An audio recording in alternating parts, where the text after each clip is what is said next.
I found out when I was 19, and I was going in for a doctor's appointment, and I had a pap smear. The pap smear, after the pap smear was done, and ladies, you already know what that is.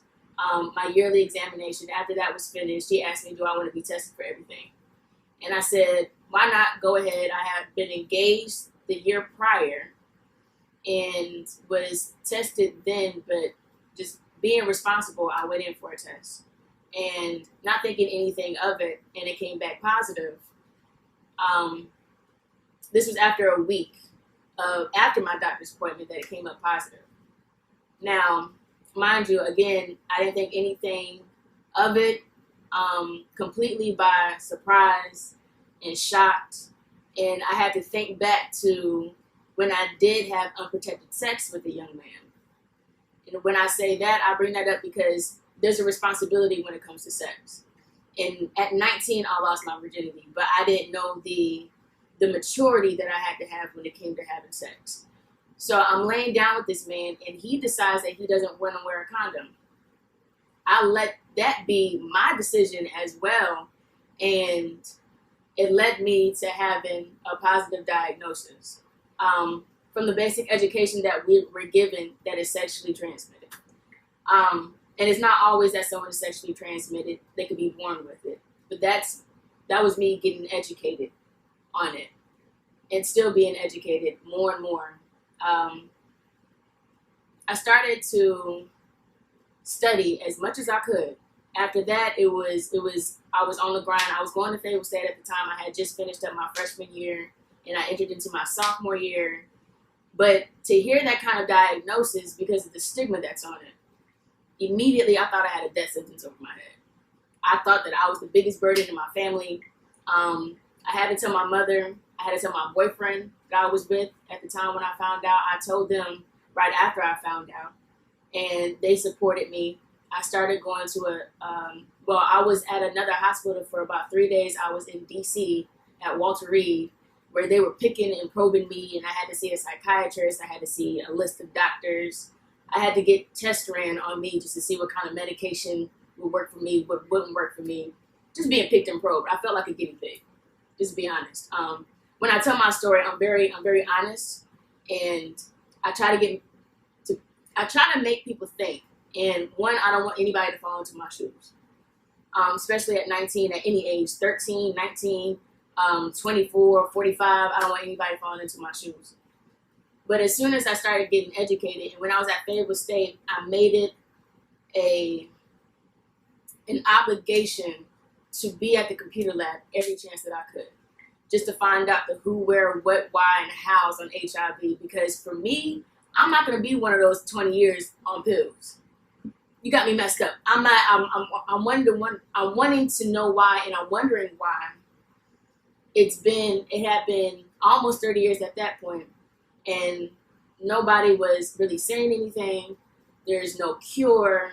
There's really no effort when it comes to solving this issue.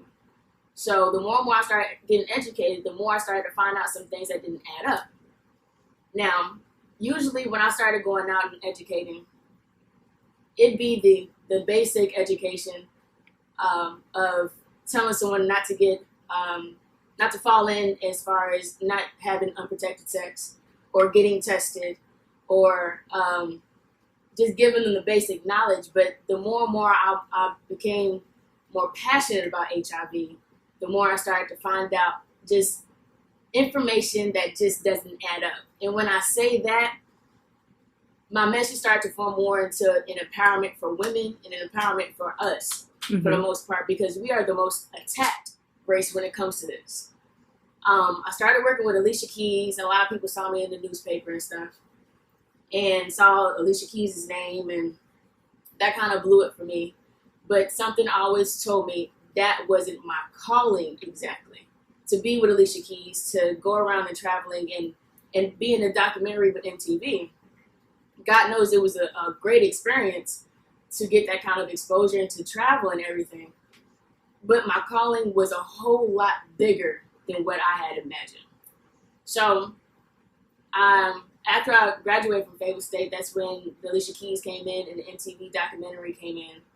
And then after a while, I started to fall back from that, not because of the obvious reason of time and working and not being able to schedule speaking engagements, because I love to educate.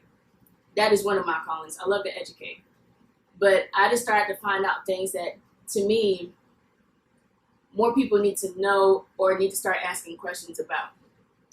Because it's almost 35 years and we still don't have a vaccine or a cure.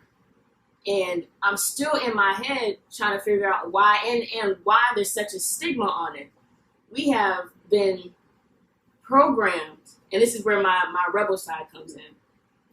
We have been programmed, and you won't hear this from any other activists. I'm gonna be straight up and honest with you. This is something I can't keep in. I'm not gonna give you anything sugar-coated. We need to start asking real questions as to why this is happening.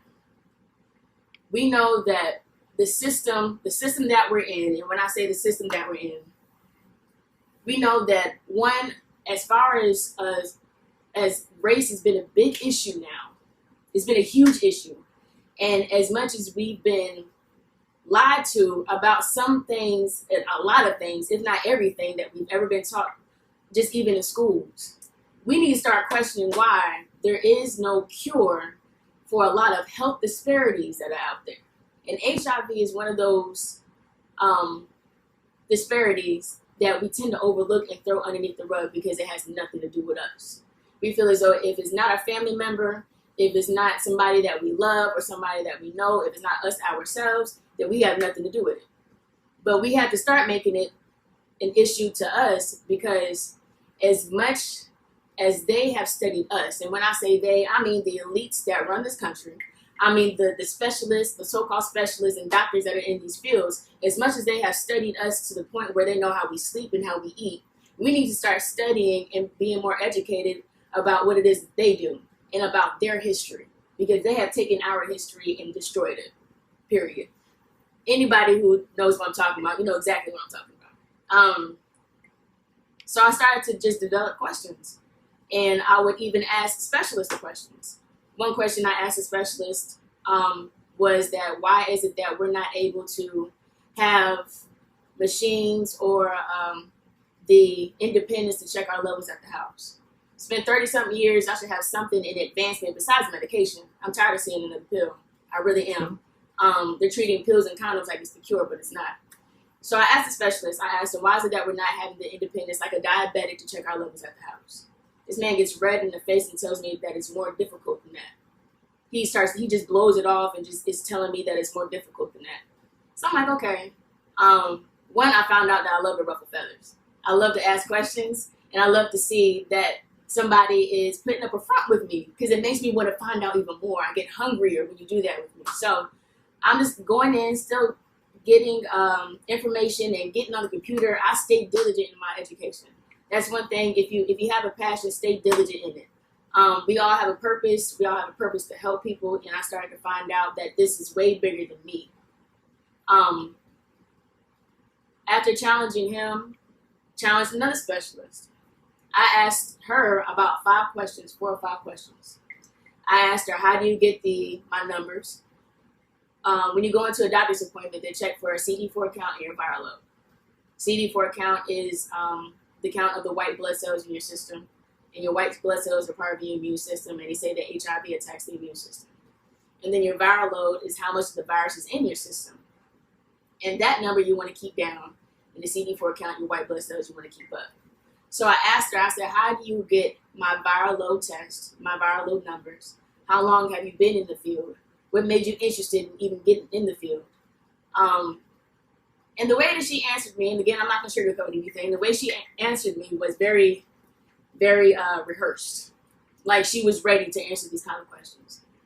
So the one thing that she told me, and I don't know how much you're going to edit this or what you're going to cut out, but I'm just going to be really honest. I can't keep this away from anybody because I feel as though all patients should start asking their doctors questions. You need to go in and have a journal about all the questions that you have. Start doing your own research and being an advocate for yourself in any health disparity. I'm a strong believer in that because we need answers. We can't be victims anymore. We need to start taking charge of ourselves and of our health. But I asked her, how do you get the viral load? Now, y'all tell me this. You tell me this. She tells me that they take the vial of blood, they have a piece of paper, and it's split up in quadrants. In each one of those quadrants, there are dots. Now, this test is called a PCR test. When she takes the vial of blood and she pours it on the piece of paper, the blood fills up the dots in the quadrants. And she counts the dots in the quadrants.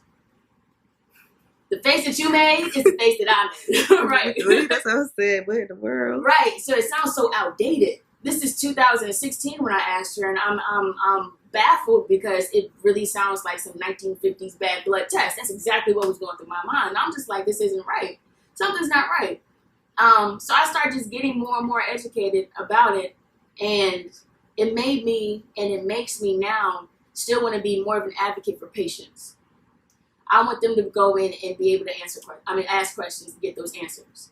I had one participant out of the sport groups that I facilitate, and she went in to ask similar questions. I wrote down the questions for her, basic questions like I asked the doctor, the specialist. And when she went to go ask the specialist these questions, she's looking at her like, why are you asking this? Like really skeptical of answering the questions, but asking her, why do you want to know this? So if we're not taking charge of our health, we'll always have somebody else who has nothing to do with us, I've had a older European white man be my specialist. You know nothing about my system and my body. I don't care how long you've been studying this. My knowledge and my spirit is telling me that I need to move away from you and go somewhere else. And even going to the woman who I felt I could relate to, I wasn't relating to her because we had an appointment on for 5 minutes. I'm going in every 3 to 4 months, and all you're doing is checking basic stuff, and you're out the door and you send me to the lab. You're not developing, the doctors and these specialists are not developing a real relationship with the patients, because they're going to look at us like we're uneducated in the first place. They're going to feel as though just because they wear the white coats that they know everything. Once they have the mind, they have the body. Once they feel like they can control you here, they have the rest of your body. So it takes for us to start controlling this and not being afraid to ask questions. It's okay to ask questions. And I've had participants who are just scared to death to even ask them because they feel as though they are the specialists. They are we're treating these doctors and specialists like God. We are really taking all their word for it, and they are experimenting on us and treating us like the guinea pigs that we find acceptable because we don't know anything. We don't go to Google to look up anything. We don't look up our meds and find out the real side effects of them. I've had this one woman came in from Texas, and the presentation that she came in and gave us was on a medication I had just started. It was me and 2 other patients in there who had started this medication. Now, one, she's reading right off the pamphlet that she gives us. She's reading it like she does know, but she's reading, the presentation is right off the pamphlet, so you can follow the presentation right off what's in front of you. I noticed that, but she tried to say that there were no side effects to the medication. And me and the 2 other women in there were like, no, that's wrong, because there definitely are side effects to this medication. We go to her after her presentation is finished.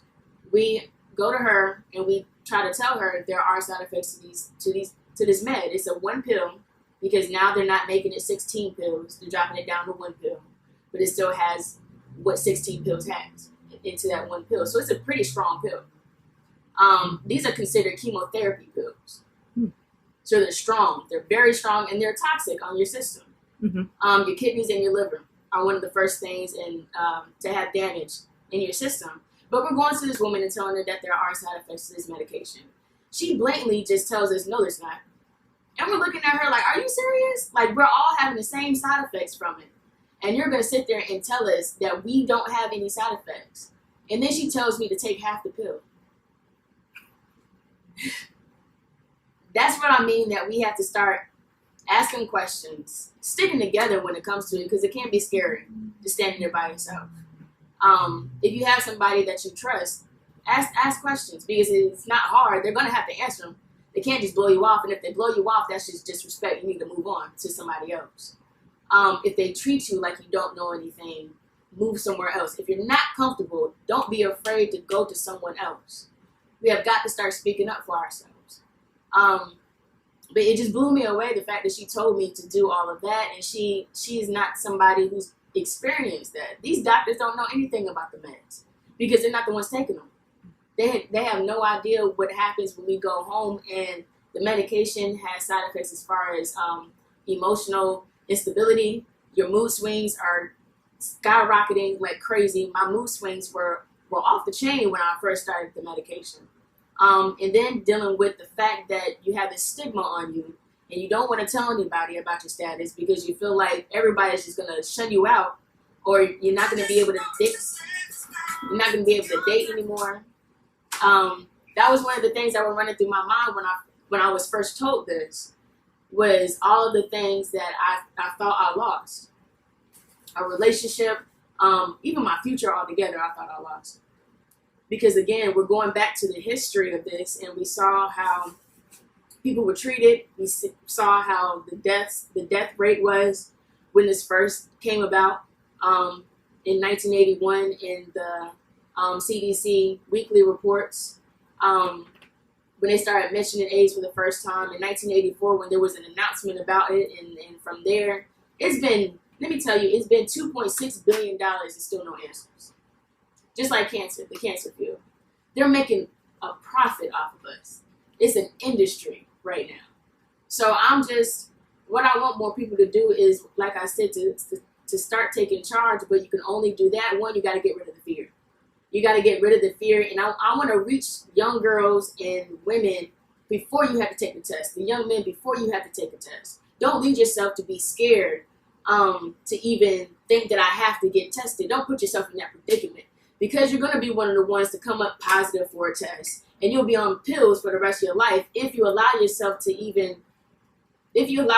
be in that situation. Don't put yourself in that situation to where you're scared to even be pregnant. Like we as women, and the men, I'm going to address this a little bit later after I address this to the women. We as women, we need to start speaking up for ourselves.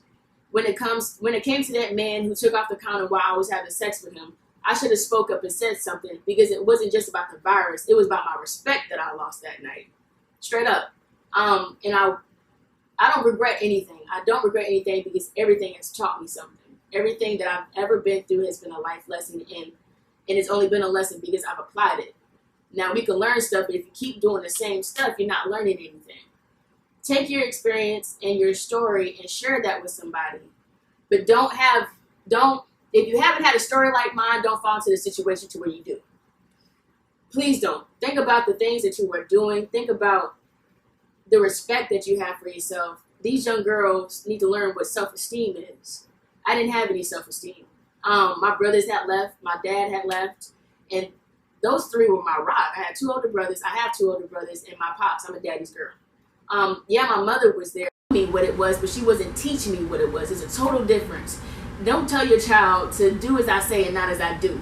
Because children, we pick up actions, as children, they will pick up actions more than your words. Your words mean nothing. That's why the saying goes that actions speak louder than words. You have these young people who are mimicking what they're seeing on TV, what they're seeing from these young parents, and they feel like it's okay. It's not okay. If we're not even, and that's why you have a lot of mad children and young folks now, because we're not being the example. And I say we because now I'm hitting into my third decade. I just turned 30, but I still have a young face to connect and be relatable to these young people. But I'm going to add myself, we are still angry because we didn't have that example of what it was to be. These young men don't think it's okay just to do whatever to women just because you hear it in lyrics in a song. There are consequences by that, and you will lose even your respect. I don't care what anybody says.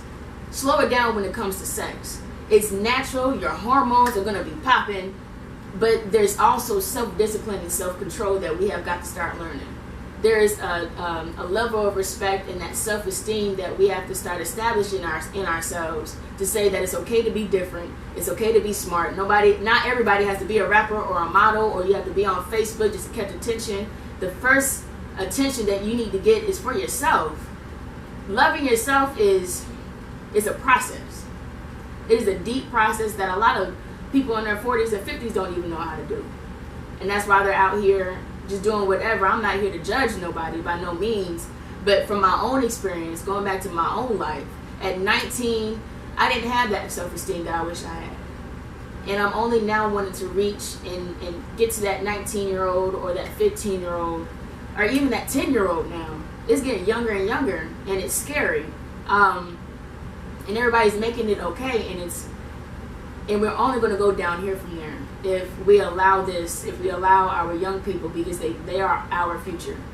They are definitely our future, and that's who I want to touch. But if we allow ourselves to keep going down this hill, then it'll be harder for us to come back from it. We're already down the hill.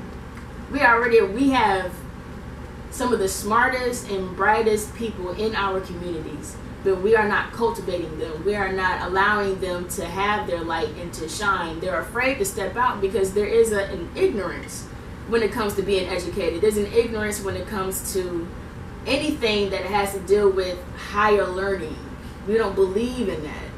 And we are the smartest race of people. Believe it or not, the truth has been taken from us, and we as people of color, we as indigenous, melanated people are beautiful, bright people. And we don't celebrate that enough. We really don't celebrate that enough. And I love my people. It doesn't matter where they come from or where they live. I see myself in everyone. And we don't have that relatability anymore. We love to judge. We love to point fingers. We love to tell other people's business. And it breaks us apart. It really breaks us apart. And it hurts my heart to see that. Because I wish in my head, I'm a visionary. I'm a natural visionary. And I wish in my heart and in my head that it would just come together. But it takes a group effort. Like I said, it's a whole lot bigger than me. I can only go so far as educating and speaking on my experience. But it takes a collective of us to actually get out there and make it happen. Not just talking about it on Facebook and you want to like somebody's status and you think you're doing something. No, it takes for you to get out. It takes for you to organize. It takes for you to come into unity, to actually just start doing the footwork when it comes to the community. Start donating to those who are giving the education. Start looking up the education yourself and giving it. There's so many things that we've been lied to as far as our history. Even in these schools, it's so much that we've been lied to, and it just hurts. It really hurts. But I'm excited. More than anything, I'm excited for the change that can come with me going out and developing or just helping people. What I've always said to participants, I wish I can give a piece of my brain to each and every individual, because I know where I've been and I was in those shoes that they're in.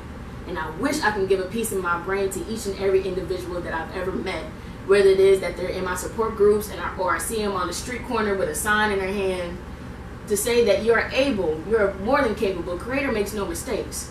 Makes no mistakes in our ability to provide for ourselves, in our ability to learn, in our ability to let go of the fear that we cannot, when we are so capable of doing. But I wish I can give a piece of my brain to everybody just to help them out. My passion is in the people. My passion is in truth. Oh man, I don't know what else, but I can go on a rant. No, you did good.